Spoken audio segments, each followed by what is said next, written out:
Maxwell. Welcome back to my channel. This is J-Max Reacts. Today we're watching the video that says the BET Awards Culture's Biggest Flop. This is by a channel whose name I'm not going to say. You can see it on the screen. Let's see what they have to say. We interrupt this program to bring you... The name of y'all channels be so funny sometimes, I swear.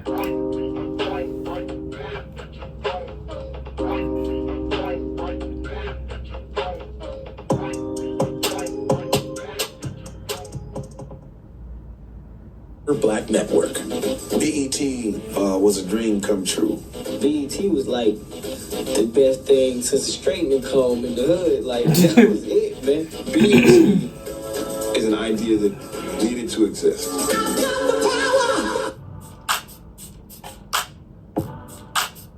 Okay.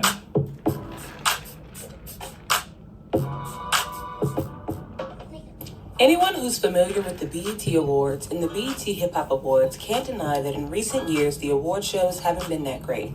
The performances feel lackluster, the energy from the crowd isn't there, the shows are heavily catered to younger audiences, and overall, it just doesn't feel the same. What was once culture's biggest night is now nothing more than a mandatory annual family reunion that we never look forward to, but for some reason feel obligated to watch. So how exactly did we get here? Some fans of BET say that the award shows have been on a steady decline for years, but surely there has to be a deeper explanation of how something that was once a cultural landmark has lost almost all of its charm. So let's start with a small history lesson on BET.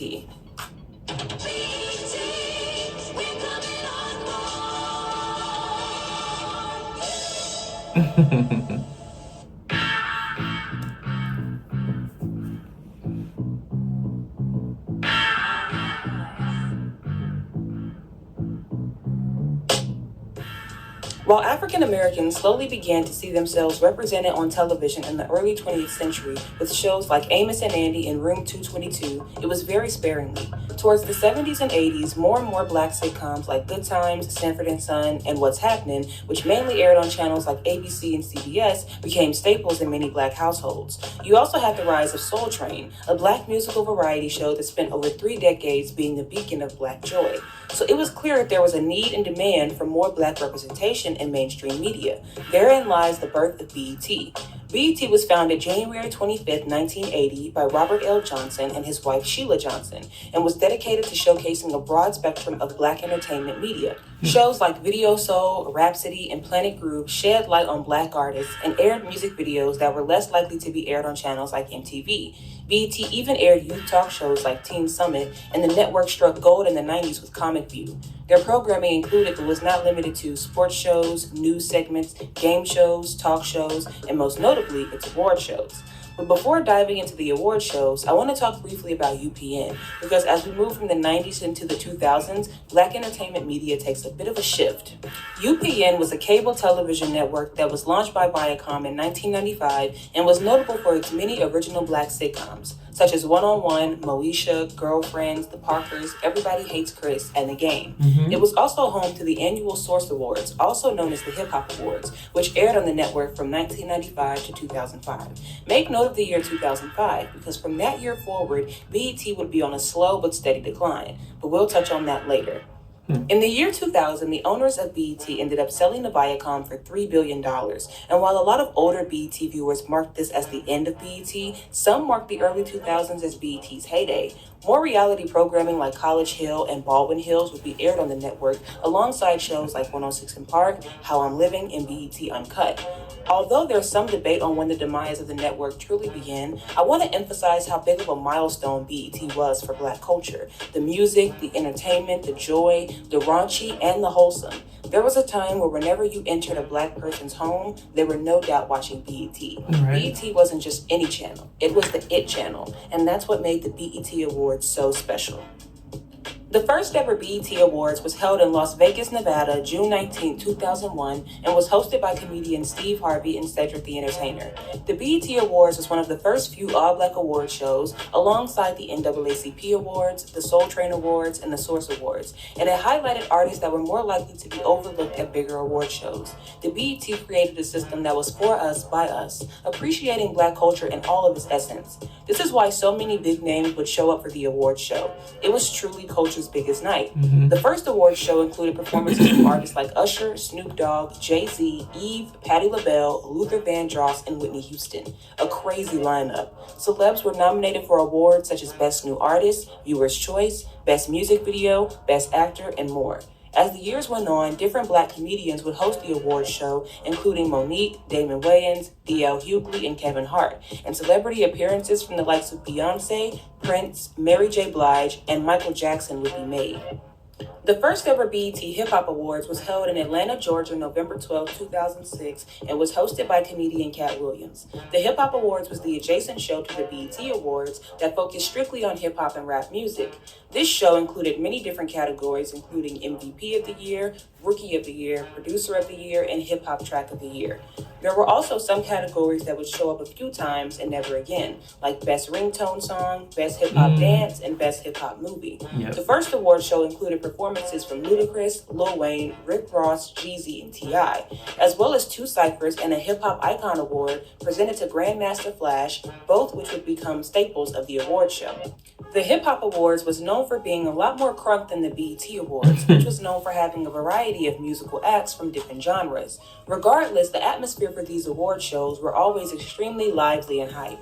It was normal to see people up and dancing, and the best part is that it was all authentic. There was no fear of looking like a fan or being too cool to let loose and bask in the glory of Black culture. Right. The performances themselves were also extremely well put together and creative, and you could tell the artists were honored to have the opportunity to bless the BET stage.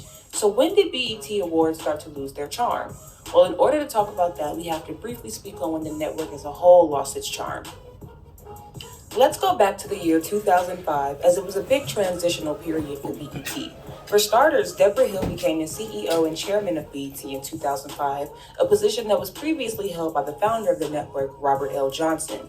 The programming of the network had become predominantly music-based, and the majority of the music programming revolved around hip-hop and R&B. While there's nothing wrong with hip-hop and R&B, BET was starting to lose its variety. 2005 was also the year that 106 & Park hosts AJ and Free would leave the network, and this is where many fans of the network started checking out. In the following years, a lot of BET original programming such as Comic View, College Hill, Rhapsody, BET Next, BET Nightly News, and Black College Football would be canceled. Mind you, this is after they had already canceled shows like Teen Summit, Video Soul, and Planet Groove. Considering that BET was now owned by Viacom, who also owned UPN, a lot of that network's programming, such as The Parkers and Girlfriends, was moved to BET, where they aired constant reruns. BET was starting to run stale and very quickly became known as the Rerun Network. If you felt like watching a few episodes of Martin while you cleaned up, or wanted to keep the kids occupied with Moesha, BET was the channel to go to. But consumers weren't tuning in as much for the original content anymore. This only worsened throughout the 2010s. In 2014, 106 & Park, one of the last few shows that was holding the network together, was officially canceled. And I believe this was largely in part to streaming. With more artists releasing music videos directly to YouTube, there was no real need to wait for music videos to air on television anymore. 2014 was also the year that many streaming platforms like Netflix, Hulu, and Amazon Prime saw a spike in users. So consumers were moving further and further away from cable television. And with BET continuously showing nothing but reruns, there was no real reason to tune into the network on a consistent basis anymore. It's true. BET was no longer the it channel and didn't have the cultural impact it once did. The only reason people were still tuning into BET was for the award shows. The BET Awards was the last bit of hope for the network. Throughout the 2010s, the BET and BET Hip Hop Awards were actually still pretty good.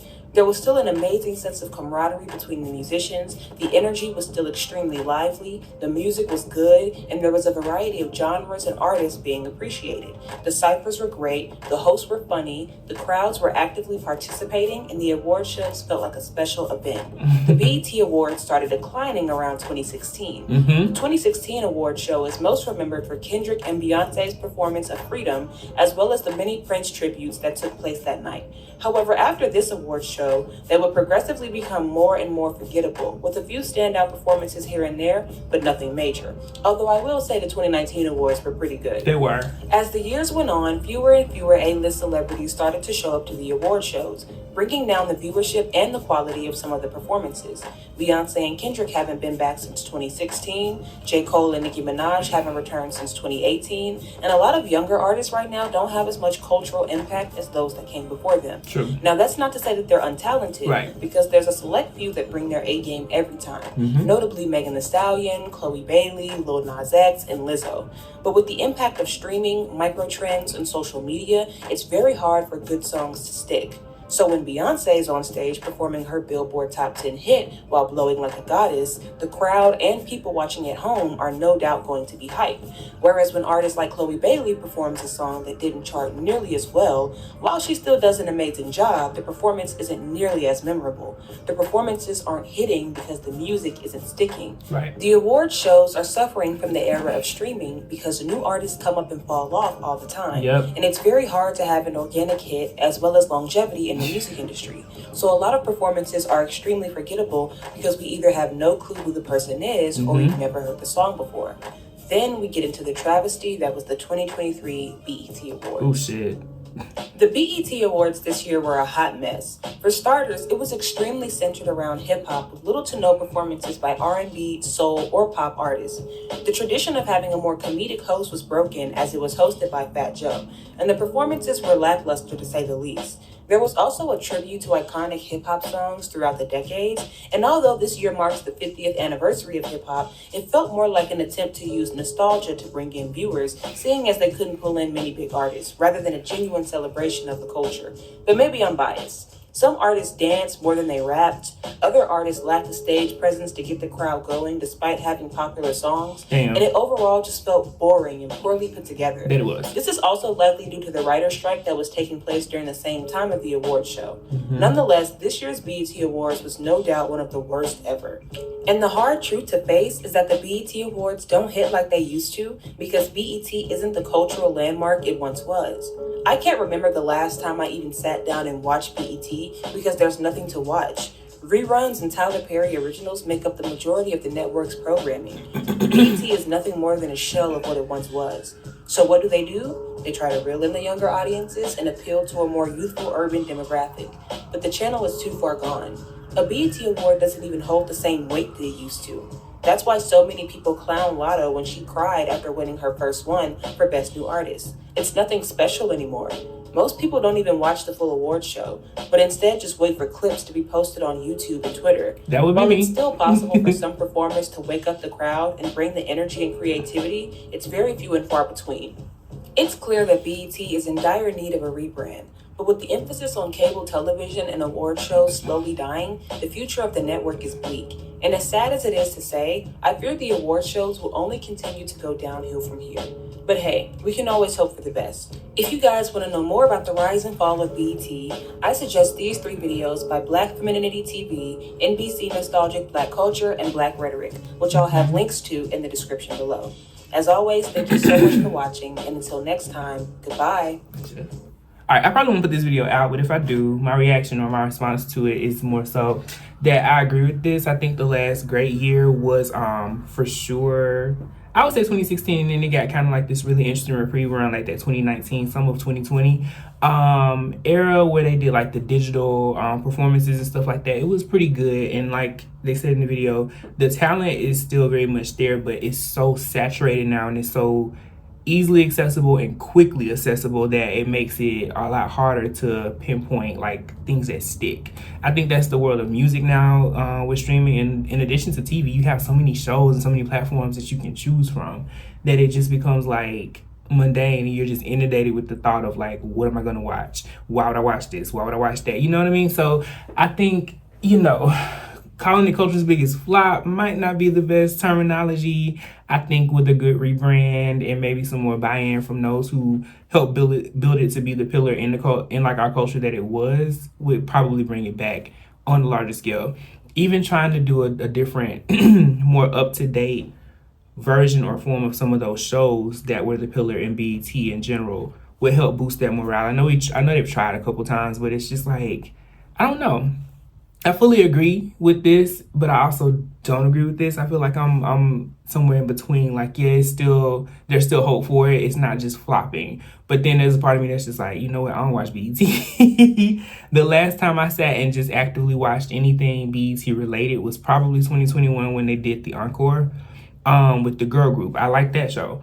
But outside of that, you know, the Tyler Perry shows, I'm not watching those. The BET Awards, I have not watched a BET Award show in I don't know how long, but that's not even exclusive to BET. Me and award shows in general, I just don't watch them anymore because they get to be very boring, crazy, or just like, what the fuck is this? Who are these people? So everything that was said here. But yeah, this was a good deep dive. These are the kind of videos that I record and I typically don't put out. But if I do put this one out, you know, let me know what you thought about it below. Comment, like, subscribe. Until next time, peace.